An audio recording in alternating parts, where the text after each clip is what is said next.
engaging content. Sure. And right, we want people to subscribe so they can follow along. But we've had really good like feedback from even patients in the clinic. They're like, oh, I really enjoyed that one. I learned a lot. So Good. yeah. So again, because I think this topic is just so, I don't say near and dear, but everybody has struggled with this or wanted to figure out how to get this fixed, right? And so when it comes to weight loss, we want to be as scientific as possible because there's so many myths and trends and things like that people go through. Yeah, and I think the thing that makes it hard, especially with the, all the trends and all the different things, is that most of those like methods or most of the people that you hear on social media or videos you watch or books you read, most of them have factual things in there, right? They tend to get a lot of the information correct, but then they go too far in one direction or another and start writing prescriptions essentially for everybody. But that's not going to work. Right. You can't just generalize this one particular thing and say it's going to work for everybody because it's not. And that's what leads to a lot of the disappointment. But yeah. Well, and so today, I feel like today's episode is so crucial because, we started off talking about energy balance. Then we went on talking about macros and protein and why that's so important. We talked about exercise specifically for weight loss. And again, the hierarchy of how important exercise is and macros is and energy being a deficiency, right? But today, what we want to talk about is why is it so hard still? Like why physiologically is the body fighting this so hard? Yeah. And so it's interesting because I keep running across this because I've been doing the research for part 2 and, Newton's, is it the third law where every action has an equal but opposite reaction? Right. And I used to describe the way the body works like this. So let's say that your body is right here and you put a whole lot of pressure to move it in this direction. It'll move. Right. But the second you pull that away, that body's going to push right back over here. Right. And so with weight loss or weight gain, it kind of works that same way. And we talked about that earlier where those balances, if you go on vacation and you go up, usually when you return back to normal life, you'll go back down. Right. And I don't know if we put a name to what that is, but we will today. But before we get into that, I wanted to talk about rates of weight relapse. So weight loss, most people that attempt to lose weight are successful at it, at least in the short term, right? To some extent. But what we look at when we look at the numbers of like how are people, retaining this weight loss? Or are they sticking to it? Are they being successful long-term? Basically, within the first year, 70% of people that lose weight will regain that weight. When you go out to 2 years, 85%. When you go out to 3 years and beyond, it's greater than 95% of people who lose weight will regain it. Wow. And of those greater than 95%, 30 to 60% will put on more weight than they were originally. So they end up in a worse spot than they were before. Yeah. And so that means that less than 5% of people are successful at losing weight and keeping it off for good. And so one of the episodes that I have planned for, a few weeks from now is what are those 5%ers doing? Yeah. And so I'm putting that at the beginning of part 2 because a lot of it is, habits and behaviors and mindset that those people who are successful have. And then we'll kind of go through part 2 and do episodes talking about all of those different behaviors and things. Yeah. Well, and again, I can see, so many people are so frustrated. And that's probably why they're always looking on social media for something else, right? Because they'll do something, they'll be able to lose, but then it keeps coming back. And this is even with the newer drugs that we have. We can show that when we have the drugs on board, we can lose, but then we plateau. And then if we stop, we come back. And so I think for a lot of people, this is the question mark of, this is frustrating. Why do I keep doing this? Why is it so hard? But there's a science to why this keeps happening, which is what we're talking about today. Yeah. And a lot of people will just sit there and blame like lack of willpower. And there's some of that, but it's not just lack of willpower or lack of discipline or your diet wasn't right or your exercise wasn't optimal. Like all of those things might play a role in it, but there are things in the body that occur, and we'll call it the body's self-defense system against weight loss, right? And so to understand why it exists in the first place, I want to kind of go back a little bit and just kind of talk about human history a little bit. So modern humans, as far as how we exist right now, have been around, and I think 200 to 300,000 years, something along those lines, you know, going back in evolution, long time before that. But we'll talk about modern humans and look at that timeline. Agriculture, right, and, you know, growing our own food, settling down in one location only popped up about 12,000 years ago, right? So the last 12,000 years is 4%.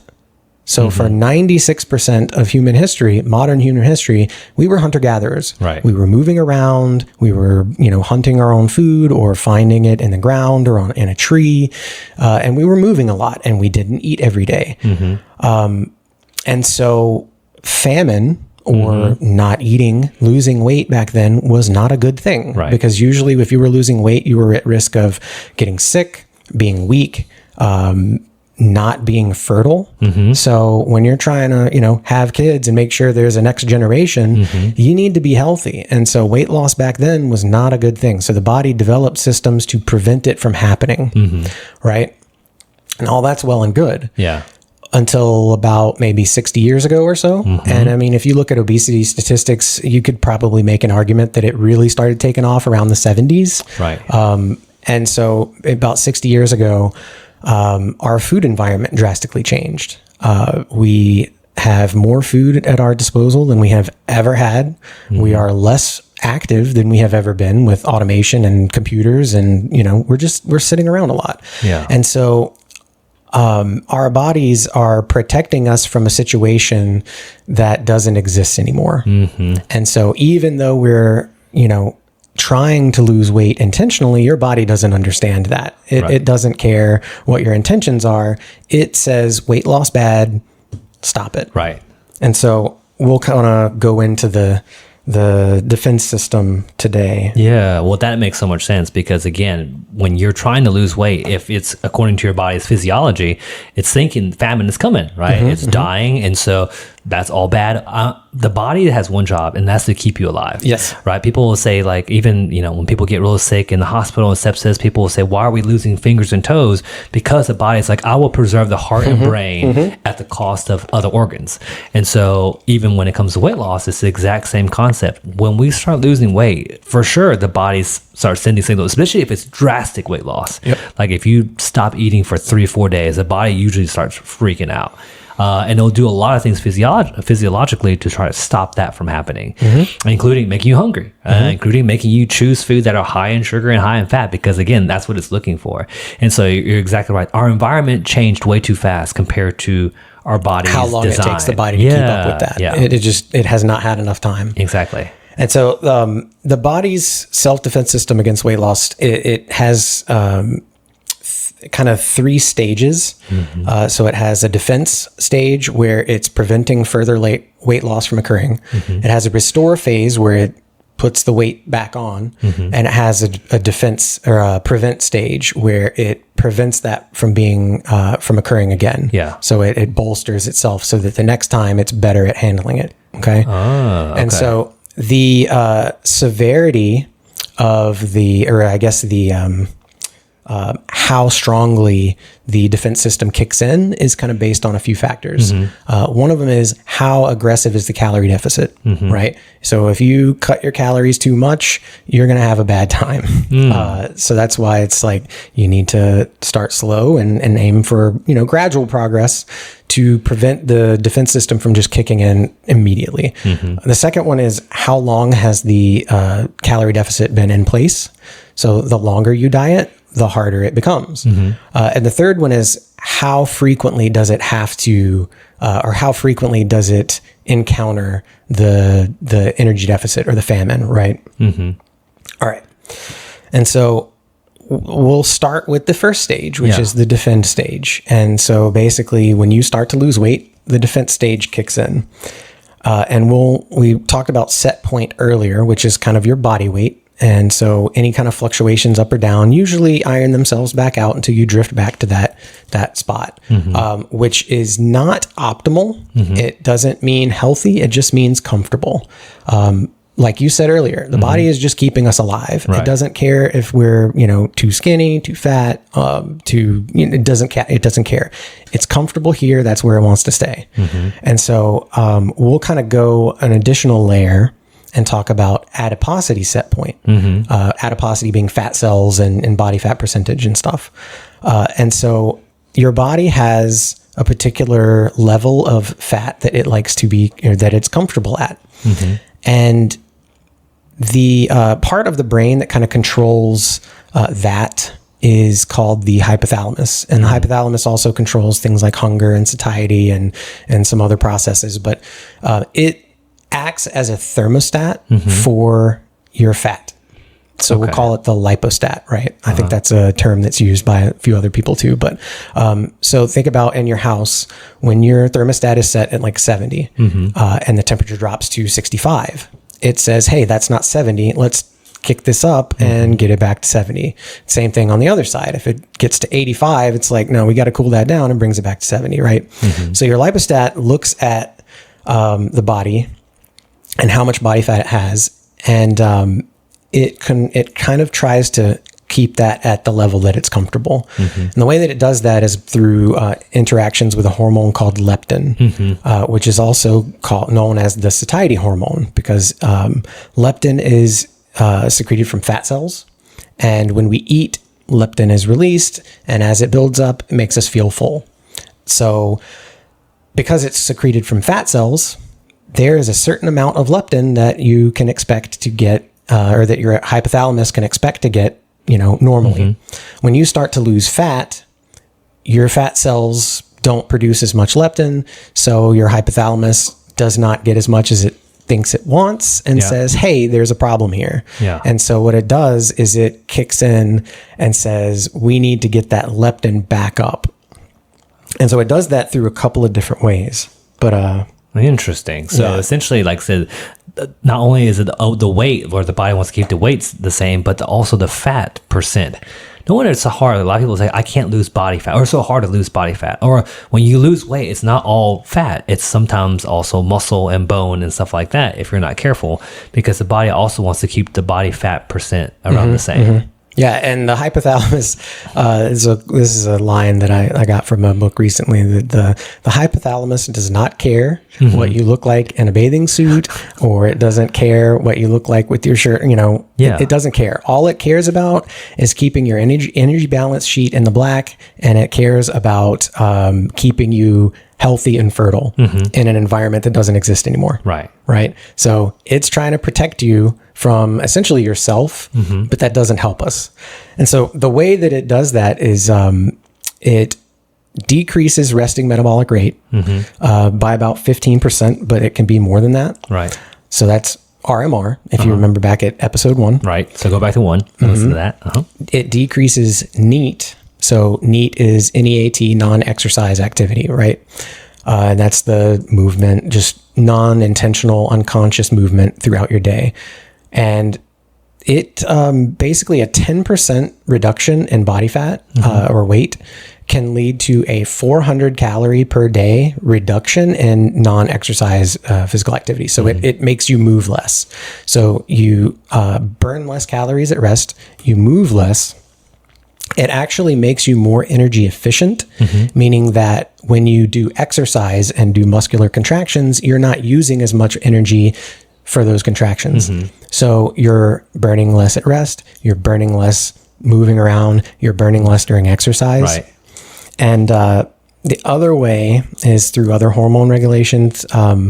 It decreases metabolic rate. It increases your hunger.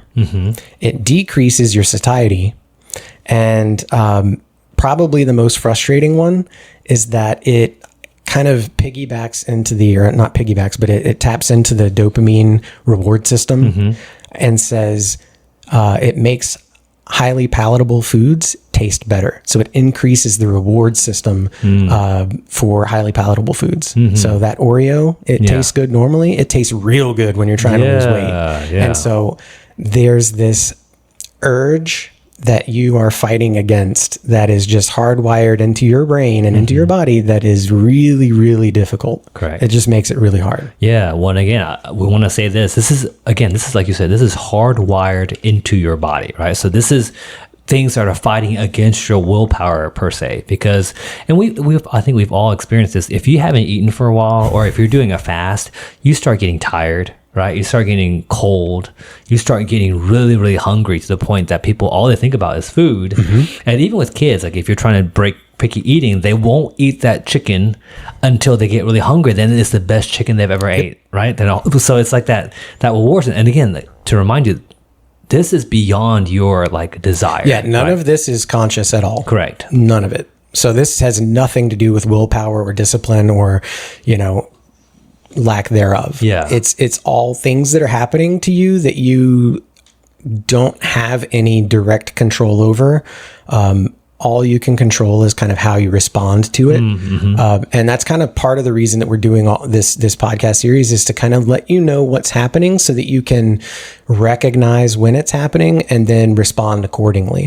And we'll get to all of that. Correct. But we're still on stage one. That's right. We're still understanding this. Is this also metabolic adaptation, or is this is getting to metabolic adaptation? So the metabolic adaptation is it's the reduction in energy that's that. out side of the equation, the increase in hunger, decrease in satiety, and the increased rewards. All of that is kind of metabolic changes that are occurring as a response to the weight loss. Yeah, I gotcha. And the goal for this is to kind of restore what you lost, right? Isn't that what it's trying to do? Right. So essentially, I liked this quote. I've mentioned Lane Norton before, but he I think this was Lane Norton, but anyway, it's energy desired becomes greater than energy required. So that's kind of the equation there. When we get down to after the hypothalamus kicks in, it just makes us want more energy than we need. So wow. And again, like I said, what it's trying to do is, because you've lost weight, you've lost body fat, the leptin that the fat cells are producing aren't getting to the brain. So it's like, we've got to restore that back. Yes. Go ahead and eat it so we can get that fat percent back up there. So that's stage 2 is restoration. Okay. And so just like when we talked about macronutrients and carbohydrates, when you restrict your carbohydrates and your body depletes its carb stores, the moment you add carbs back in, it rushes to refill those stores as quickly as possible. Fat does the same thing. So when you get off of your diet, your body is rushing to refill those fat cells and regain that weight. And that system occurs whether you're lean, whether you're overweight or obese. It doesn't matter. That's just the hardwired system. And so even people that are super duper lean and don't have a whole lot of weight to lose will still have these systems occur. And the restoration phase basically occurs until all of the weight is gained back. And so one of the problems that you run into is with how quickly that weight comes back. Because normally when you lose weight, you don't lose fat cells. Fat cells don't just disappear. They just shrink. So think about it like a balloon, right? The first time you blow up a balloon, it's harder to blow up. But when you let the air out, the balloon doesn't just disappear. It just loses the air. But then you can blow it back up and it gets back to its original size. But it's easier to blow it up the second time and the third time because it kind of stretches out again a little bit and gets a little bit more elastic, right? So fat cells kind of operate the same way. So when you gain the weight back, they fill up very quickly. But if you go too fast, your body will actually create new fat cells, which then increases your capacity to store fat. And that basically sets you up to be worse off than you were when you started. Because now you have a higher adiposity set point that your body will then try to defend. Right. Wow. And again, this is why when you hear us talk, or you hear, if you come to our clinic and you get coached, there's so much emphasis on slow and steady and consistency, right? Because when people do drastic things and go too fast, like I said, I think it was in the beginning where you're saying the body will respond based on how aggressive it is. That equal and reactive, right? So if you punch yourself really, really hard, the body's going to punch back just as hard to try to, again, it's trying to keep you alive. And it thinks there's a famine coming because you stop, we went from 3,000 calories a day to 500. The body is literally thinking you're about to die. And so it will kick all these things in. And hence we're back in this frustration mode where I did all this thing. I lost 20 pounds. I only cheated a little bit. And then I'm right back to 20, and people always say I've gained and then some afterwards. Yep. So, so like I said, you can end up worse off than you were when you started. And so yo-yo dieting, where you lose a bunch of weight and then you get off of your diet and then you regain it, and then you say, oh, I've gained this weight, I need to lose it again, and you lose it again, and then you get off your diet and you regain it, is not good at all. Because the third stage is prevent, where the body is bolstering its defenses so that the next time it encounters it, it does so better. So your defense system is just like a muscle. When you work your muscle, it gets better at whatever you're putting it through, right? The body just works that way. When you do something repeatedly, your body gets better at handling it. Right. And so with the prevent phase, when it's repeatedly exposed to periods of significant calorie restriction, it's gonna do the same thing. It's gonna get really good at that. So it's gonna kick it in faster. It's gonna kick it in stronger. It's gonna make each consecutive weight loss effort more difficult. And what you end up with is a condition, obesity, that is essentially self-sustaining, right? So once you become obese, it's really hard to not be obese because your body keeps you there through all these systems. It's tough. Yeah. Wow. And this is probably why I hear that a lot, where patients will come in and said, I used to do this and I can drop 20 pounds like this. I'm doing the same thing, but I'm not getting the reward or the effect that I was expecting. And it's kind of like I said, the body hates it, know? And so if essentially what it's saying is, if a famine is coming again, we're not going the same way. So yeah. So it's just like your immune system, right? If you're continually exposed to the same pathogen over and over, typically your immune system gets more familiar with it and it knows how to counter it, right? Yeah. And so eventually you just get to the point where you don't get it. Yeah. If you want to learn a new skill, like let's say you want to learn to play the piano, you don't just learn to play the piano in a day. Right. You have to practice and practice and practice. And the more you practice, the better you get at it, right? And so the body it likes repetition. It likes, it just likes to overcome obstacles, and weight loss it views as an obstacle. So it's going to get really good at preventing that from happening. And so, you think about all of these things that are going on within the body that make it really difficult. How do we overcome that? Yeah. How do you win? I was going to ask the same thing. Yeah. So one of the ways is consistency. Doing it correctly, putting all the pieces together, finding a diet that you can adhere to, finding an exercise program that you can adhere to, and just sticking with it. And even if the weight loss is slower than you would like, it's better to lose it slow and then keep it off in the end than it is to lose it all at once and risk rebounding, because the more you do that, the worse off it is. It just makes it harder and harder and harder on yourself. And so we need to kind of break that cycle of, well, I need to lose it all now. We need to think long term. Yeah. The weight on the scale is not what we're overly concerned about. It's being healthy and living a longer life. Right. And so, we know that, obesity and overweight is connected with all these other health problems, and we want to solve those too. And just because you reduce the number on the scale for a few weeks or a few months, that's not going to solve the problem if you just put the weight back on every time. We need to knock it out for good. Yeah. Well, and again, I think what we show now is like the slow and steady method.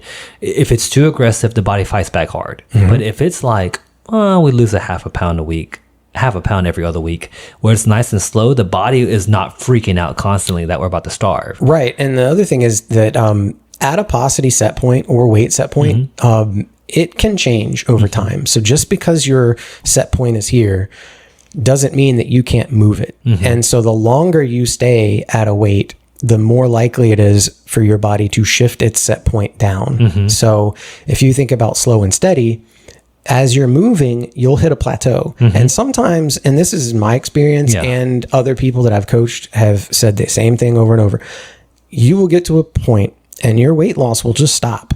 And for me, it was like sometimes 3 to 6 months.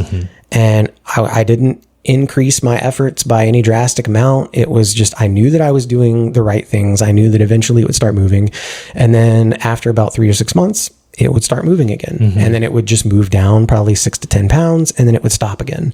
And so it took a long time, but it stuck because my body was able to shift its set point from, way up there to way down here. Yeah. And now it's much less likely to come back. Yeah. Sometimes it blows my mind how much effort it would take to get back to where I used to be, because my body has shifted that to where now it's comfortable here. It would be uncomfortable over there. Yeah.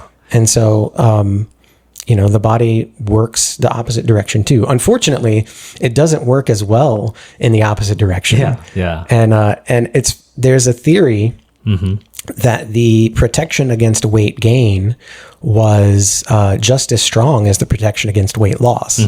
But it phased out a whole lot further back in time. Yeah. And you have to think, well, why is that? Well, if you were too big to outrun predators, right, you probably weren't going to live very long. Right. Because you got to think back then, I think it was a 50% chance that you lived to the age of 35. Like, crazy to imagine. We were not living very long. And, predators were still a thing. But like I said, we were hunter-gatherers. We got really good at, protecting ourselves from predators, and we essentially wiped them all out. Like, we don't have any natural predators right now. Unless you're in their territory, but you don't have to be there. Right.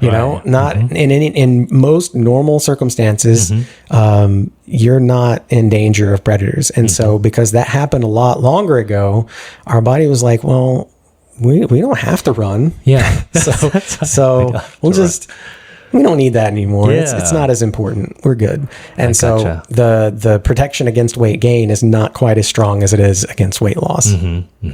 Oh yeah. Well, and again, I think, Michael, like from your experience and what we tell people a lot, the view isn't like, I'm going to do this for 3 months, I'm going to get to where I am, and then I'm going to just stop again, because that will kick in all those defense mechanisms. This stuff takes years. I mean, for you, it took years as well to adjust slowly over time. And then keep, right? So it's one of those that the mindset, and we'll talk about this in the second part, it's like, if your view is like, I don't get to this weight gain goal by 3 months, I quit. That's not going to be very good for us, right? We need this kind of, hey, it took me 20 years to get to this weight. It shouldn't surprise me if it took me 5 years to get off. Yeah. So, we didn't get there overnight. Right. It's not going to change overnight. Like you said, if it took you 20 years to get there, and most of the time, especially with things like high blood pressure and cholesterol, type 2 diabetes, those kinds of things, those didn't occur overnight either. Right. Those are the result of what you'd been doing 20 years ago, 10 years ago. You know what I mean? Right. And the benefit that people have when they're young is that they just haven't had enough time for the, consequences of their behaviors to catch up with them. And that's kind of how that happens, and genetics plays a role in it for sure. But, a lot of the problems are from, how we eat, how we exercise, how we handle our stress, how we sleep, all of these kind of lifestyle factors that over time either end up healthy or unhealthy. Yep. But that doesn't mean that we can't change, or improve. Right. So awesome. Well, Michael, so any final thoughts you have on today's episode? Because the next one will be kind of a wrap up hierarchy summarization. We'll wrap up part 1. We'll kind of do a review of, all the episodes so far, and then we will give a final hierarchy. And I've decided to, remember we were struggling with where do we put exercise in there? I just said, you know what? We're going to do a diet hierarchy and an exercise hierarchy, and they'll go side by side because both are important. And so I didn't want to get lost in the sauce. So I just separated the two. We'll put those up there. And I'm working on a infographic to put with, and you can attach it in the show notes for every episode. That'll just be all of the different things and kind of a good summary of it. Awesome. But that'll be that. And then I think we'll have a bonus episode after that. And I did want to mention one thing. Sure. That kind of ties in, like we said, with the macronutrients episode with fiber and the types of foods that we eat contributing to weight loss. Highly palatable and processed foods they can affect the adiposity the set point in the defense system.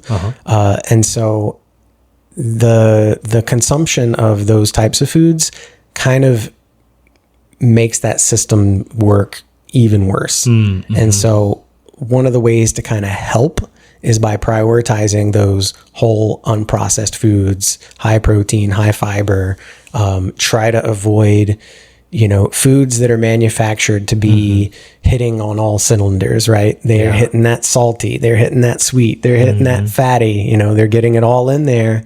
Those things disrupt your system and make they make that defense system work better. So it makes it harder to lose weight if you're eating all that processed food. So another reason to try to prioritize like whole, healthy, healthful foods. Yeah. See, obviously should be common sense by now. Like eating a veggie straw is different than eating like a vegetable, right? Because, but there's science to why our body craves those things because they're high sugar, high fat. But there's also science why our body, as far as health wise, don't do well with those things. So I agree with you. Like here and there, birthday party, whatever.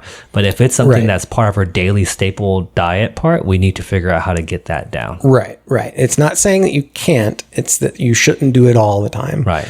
And so moving into part 2, we're going to do an episode that basically breaks down. At the beginning of this episode, we talked about less than 5% are successful in keeping it off. Yeah.